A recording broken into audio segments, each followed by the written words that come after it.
Hi guys, Artiar here. So Etheria just dropped a developer update. What is next for Etheria? So I already briefly watched through the whole patch here. It's very long, very detailed. I suggest you also go watch it by yourself. But basically, as everything here is going to be a major change in terms of the future of Etheria. So they have been like talking about, they heard a lot of feedback and they're trying to be transparent with us, like around the communication, game balance, time investment issue, PvP metas, event, and a lot, which is a lot of things that the current Etheria is facing off, and they are trying to address it and in a very transparent way to let us know what is the upcoming update. So they're going to try to improving the communication and community involvement. So they are committing to be more active in terms of dialogue within the community. Then today, the first post of this developer update is the first step. Okay, it's actually very good because they will address and also discuss with the community on a specific topic. Like, for example, like nerf the revelation due to many community complaint, but this came with many consequences and given them a lot more to actually correct. So they want a very balanced forward for the balancing out of the meta, and hearing your voices in constructive detail will be very important for topic like this kind, because not because of many community complain that Revelation is busted, so they nerfed it. While you nerf Revelation, it will make the bruiser meta just go directly very OP, right? So they will try to make it as transparent as possible and also maintaining the communication between the community. Then another thing is the time sync solution in process. They also want to listen about what is your ideas. You can also give them feedback in the Discord as well, specifically addressing for this topic, because currently the time spending in Etheria is actually like a job, right? Because if you are a casual player, you're probably not able to lock in every moment after the multi done and then just go set up the multi again, because even though the multi can be set in an offline method, but you still need a lot of time. Like you want to grind through the PvP, you want to grind through the PvE at auto at the background, and then probably want to go through the event content like Amber Track or this thing here. It is actually consuming a lot of time, not to mention if you are a player not able to speed run the bosses. Right, for example, if your Aurora team or Rengotsku takes like 3 minutes to 4 minutes, imagine every 1 hour you have to log in back into the game and just set up the reset because it takes very, very long. Okay, then they are open for suggestions, so you can go feedback there if you have any idea.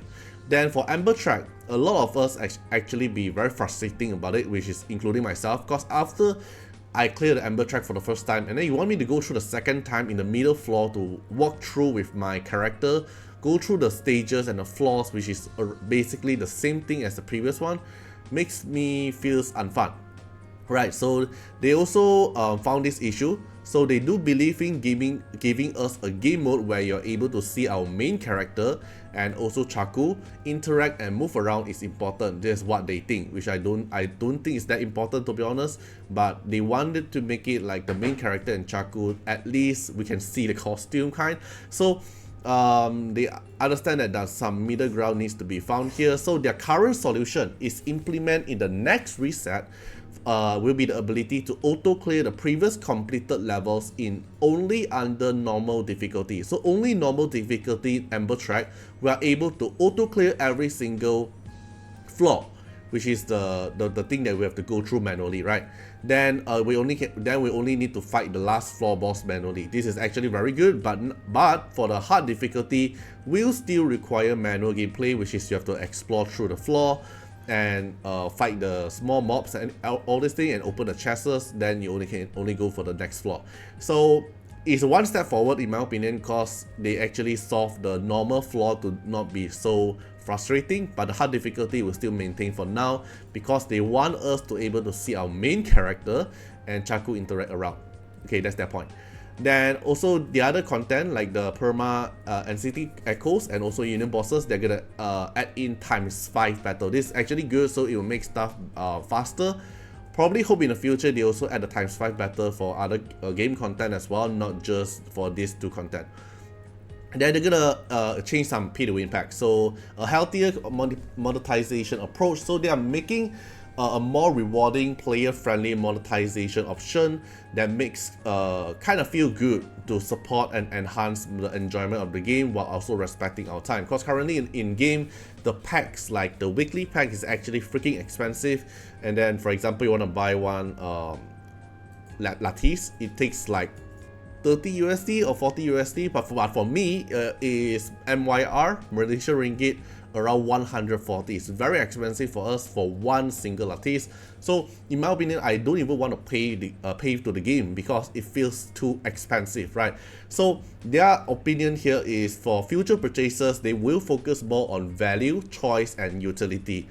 Some ideas they have something would we involve both gameplay benefit and resources reward, offering cheap daily stamina pack. This is actually big because for those paid players, having more stamina pack will give them more chance to grind the module, and also shall also have a higher gap than the other player if they are able to buy stamina packs, because currently everyone have the equal same stamina if you refresh daily, which is based on the daily refresh, right, which is 10 times. And also potential adjustment to what is currently available in the weekly shop. So probably they're going to revamp the weekly shop to make it into a better value. So they also will feel free to open to ideas into the feedback section as well. So if you have any idea about like pay to win packs, what kind of packs will make it more interesting, you can probably leave the idea at the feedback section as well. Then for the Animus skin here, they know, alright, they know their 3-color skin is so bad. So a few of the unique Animus skin are ready in the works. So we might actually see some better skin coming soon instead of just stupid recolor thing. Okay, then for PvP meta and real-time arena consideration. So PvP is one of their main gameplay topic, and they are trying to take it very seriously as that is the core of their game for years to come. So they are currently collaborating directly with the top RTA players and the wider community to evaluate the address meta concern. So they're gonna talk to, like, for example, Braid, this kind of top RTA player, to know that what is the current meta now and probably how to adjust it, something like that. Then also a mid-season balance patch is under heavy consideration. So we might actually see a mid-season balance patch, even though they actually stated previously they would make adjustment between season instead of mid-season.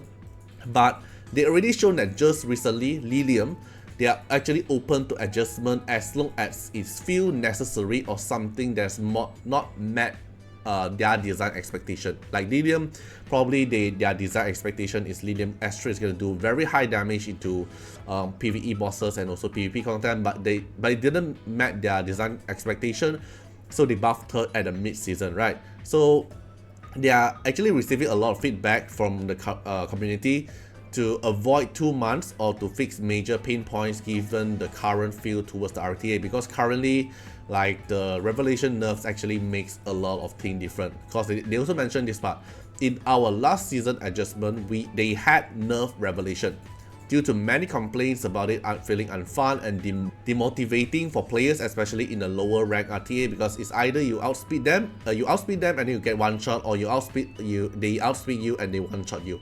So although this change is heavily requested with the community, the lower rank that when they get outspeed, they get one shot, then it's very unfun. But because at that point everyone is still grinding their module, it's not enough quality to build the bruiser unit, right? So that's why revelation is like conquering in every single content. So it came with unexpected consequences that allowed the bruiser meta to dominate, because now you will see at every single meta, bruiser is the meta because revelation got nerfed and they also buff bruiser unit at the same time. So unfortunately, sometimes during testing, they may not always be able to predict exactly how a meta with hundreds of thousands of players will develop. So they want to fix this as soon as possible if no solution have been found, what tools are currently available. So they encourage everyone who are currently watching this video and also these developer notes as well to create feedback posts giving your thoughts about a potential mid-season balance patch should looks like. So you can probably like give feedback like what kind of unit should get buffed, what kind of unit should not get buffed. You can give feedback so they can have a very good consideration what the current meta should be looks like. So they appreciate the input from both high level player and those who are more casual. Let them know what the experience feels like in detail, like for example what rank you are at, and what rank you are at, and then what kind of meta you're facing with the issue, what kind of idea you have. You can submit as feedback. For example, is it something like gonna nerf the blood buff slightly in PvP only, or buffing the unused DPS shell, or probably something like reverting our previous revelation nerf if it's actually requested enough. So revelation might actually get buffed back if the feedback post is actually high enough. So in long term, they want to make PvP to feel fair, dynamic, and rewarding at every single level, not just at high tier. So they're aware the gap can be quite steep for the average player wanting to compete in RTA.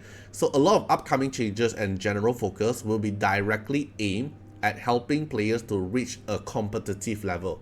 So they also know that the casual player tend to not have enough time to grind and also compete at high level this early in the game, especially when the content is quite challenging. So like hardcore player like me, in PvE, we're already able to speed run for Inferno bosses, but probably at the casual player, they are still stuck in Inferno, or probably still grinding Inferno very slow. So it actually takes time for them to able to build up the specific unit to play in the RTA, because the PvE is actually very challenging. But they do hope some of the upcoming changes will actually help them to push their progression to a healthy level. Then for gear and customization upgrade, this is actually very good, because I really looked through it. This is actually something what we actually need. So they're making some big changes to know how you build and equip your character. So the module essence shop is being overhauled to allow more flexibility. So in addition to the random way to obtain module in a module shop, in the future, player can also buy module with confirmed mains attribute and sub attribute. Okay, this is good, but this also brings me into one concern.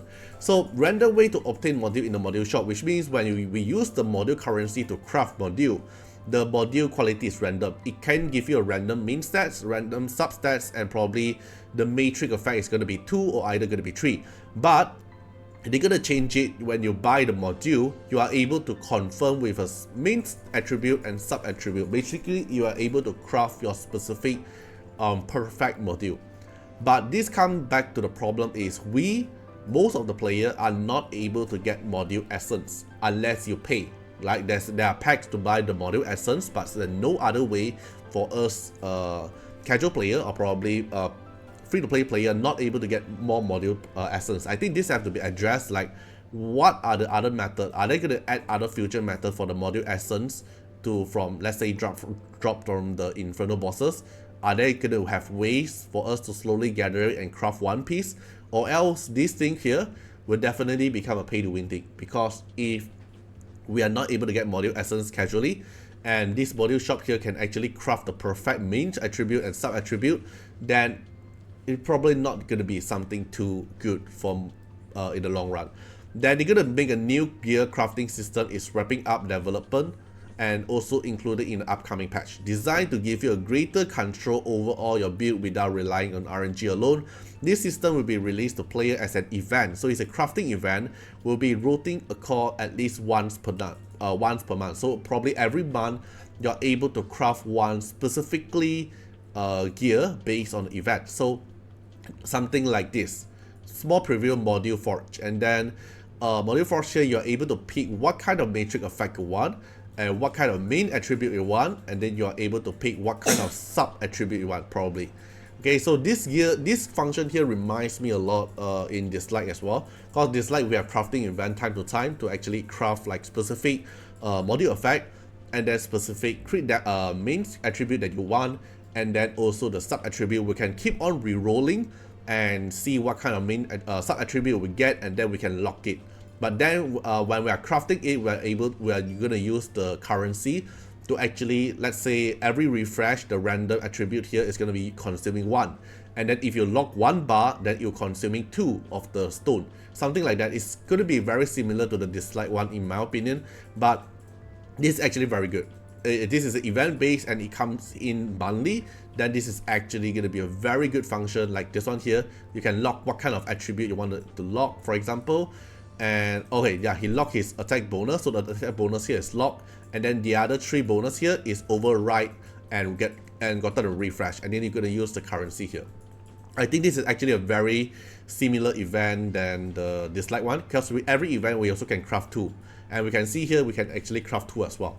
One is from the left side and one is from the right side. It should be something like that, the module forge. Alright, so we can craft speed here, we can craft like flawless speed, and probably we can pray that we can get other attributes. So if you lock one bar, you're going to use 200 of the stone. So probably if you don't lock the bar, then you need 100 of the stone. That Inferno Rengotsku help is on the way. But you know that Rengotsku is so hard, right? But their solution is not actually nerfing down Inferno Rengotsku. They're actually giving you a new banner that's specifically to clear Rengotsku.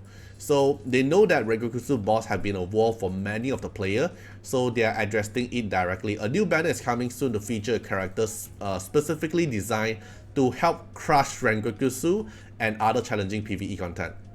So each Animus have been tested in various ways specifically against Rengotsku. Dang, they made Animus to specifically fight Rengotsku. But even though we have a lot of other units that can actually speed clear Rengotsku now if you have the specific gear, and we have found the content to be much easier. So they have multiple strategy and synergize available with their kit. For example, try them out with Lilium. Okay, so they have synergized with Lilium. Then more detail will be coming up in the anima this weekend. So probably we will know what they're going to do in the future. And they are trying to release this kind of animals to be a wide effort to bring more strategy counters and two into the roster, both for PvE and PvP. So probably they're going to be strong in PvE content and PvP content as well. But I don't get the point that why don't just directly nerf Rengotsku damage output, but they actually release an enemies to actually directly counter Rengotsku. That's my part that I'm curious with. Okay, then for future event, they've seen a lot of feedback regarding the recent event. For example, the RNG of the Dreamscape event is actually a casino event. So although there are many players who were able to receive incredible reward, but they understand this is not the case for everyone, because if your RNG is bad, then probably your lattice drop from the box is worse, right? So not every player likes to taking risks, and those who prefer to play it safe should have fixed reward option. Do not rely on RNG. So in the next round of the Dreamscape event, they'll make sure to include fixed reward option for this player. So probably their solution for the Dreamscape is adding some fixed reward for those safe path player instead for the taking risk one.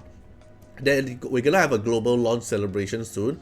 So global launch is gonna be soon, August 27, if not mistaken, where the CN, the Japanese server is live as well. Then it's gonna be a global launch event, and it's gonna be massive. So their game will officially be available in many more parts in the world, for example like China, Japan, South Korea and more. And they will make us to actually pleased with the reward because it's a celebration after all. I hope it is. Then stay tuned for the exact date to how to claim all upcoming rewards, and also perfect time to bring in new friends and more returners to jump back in. Okay, so what's next is just a snapshot of what the coming motion is behind the scene. They're continuing their best to forward all their region, that they can have to have more exciting competitors in the future. So most importantly, they are here to listen. Please continue to sharing your feedback, making sure to stay constructive and organized so they can actually properly digest everything. So this directly shapes where they are going to go from here, and also emphasize for all regions as well. So in every voice matter, and stay tuned for the upcoming mid-week patch note to hear more about the specific details and the dates for the topic mentioned today. So I think overall these developer notes here is massive. Okay, so most of the thing is talking about like they want feedback. They want feedback from the community about specific kind of content. They did give out some solution for specific thing, like for example Amber Track, for example healthier monetization, the skin they're doing, and then in Rengotsku as well. I think the most major thing is actually the module forge here is going to be a major thing for the upcoming of the game, because we can craft specific module to be the perfect one. Is actually gonna be massive, right? So what do you guys think of the current developer update notes? Overall, I think it's gonna be a W. It gives me a bright future in Etheria start. So yeah, hope you guys enjoyed the video, and see you guys in the next one. Bye bye.